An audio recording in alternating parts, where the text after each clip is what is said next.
Net banking വഴി പണം transfer ചെയ്തെന്ന് തെറ്റിദ്ധരിപ്പിച്ച് ആപ്പിൾ ഐഫോണുകൾ വാങ്ങി തട്ടിപ്പ് നടത്തിയ യുവാവ് പോലീസ് പിടിയിലായി. രാമനാട്ടുകരയിലെ കടയിൽ നിന്നും 2 ലക്ഷം രൂപയുടെ ഐഫോണുകൾ വാങ്ങി തട്ടിപ്പ് നടത്തിയ കണ്ണൂർ സ്വദേശിയാണ് ഫറൂഖ് പോലീസിന്റെ പിടിയിലായത്.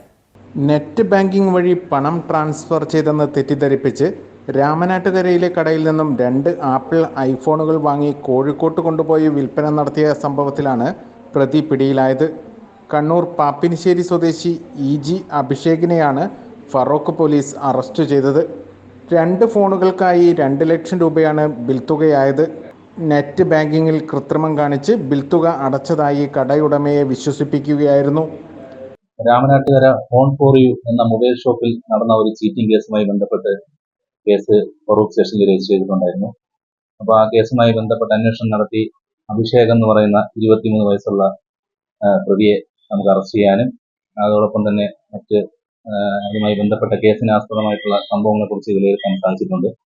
18-ാം തീയതി നടത്തിയ ഇടപാടിൽ 19-ാം തീയതിയും പണം അക്കൗണ്ടിൽ എത്താതിരുന്നതിനെ തുടർന്ന് കടയുടമ അഭിഷേകിനെ ഫോണിൽ ബന്ധപ്പെട്ടു.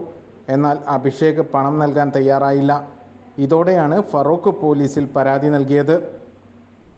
Feroke inspector TS. ശ്രീജിത്തിന്റെ നേതൃത്വത്തിൽ മൊബൈൽ ടവർ ലൊക്കേഷൻ കേന്ദ്രീകരിച്ച് നടത്തിയ അന്വേഷണത്തിലാണ് അഭിഷേക് കണ്ണൂരിൽ വെച്ച് പിടിയിലായത്. ACV news, Kozhikode.